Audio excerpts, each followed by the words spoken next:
Total হবে না। তুমি যাদেরকে নিয়েছো তোমরা এর মধ্যেই তোমাদের মধ্যে শুরু হয়ে গেছে সিট নিয়ে কামড়া কামড়ি ভাগাভাগি, যদিও সেটা আমাদের রাজনৈতিক বক্তব্য নয়। একজন মহারাজা তার সবের প্রতি সেই দৃষ্টি থাকা দরকার, সেই জন্যই আমি এই কথাগুলো বলছি। আমি আগামী নির্বাচনের জন্য আমি এই কথাগুলো বলছি না।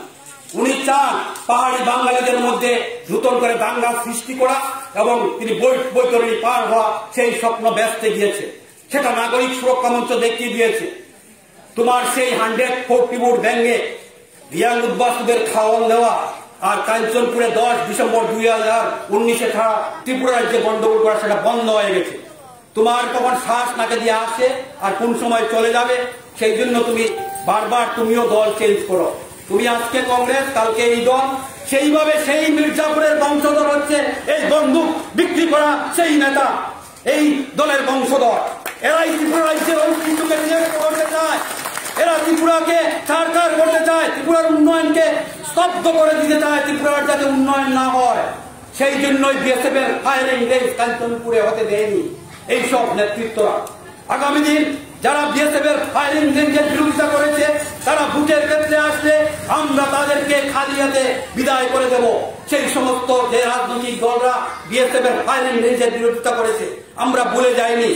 বিএসএফ এর ফায়ারিং রেঞ্জ হলে কাঞ্চনপুরের আজকে আমাদের নাগরিক সুরক্ষা মঞ্চে সেই আন্দোলন করতে হতো না। আজকে যে ভয়ে আমরা আছি যে কোন সময় বাড়ি ঘরে আক্রমণ হবে নদীর এই পাড় থেকে, জামপুই পাহাড়ে কোন সময় আক্রমণ করবে সেটা সেদিন থাকতো না। উন্নয়ন ডেভেলপমেন্ট হয়ে যেত, রাস্তাঘাট হয়ে যেত, এখানে বিভিন্ন স্কুল, সেন্ট্রাল স্কুল হতো, বিভিন্ন খেলার গ্রাউন্ড হতো, ট্রেন লাইন এসে যেত।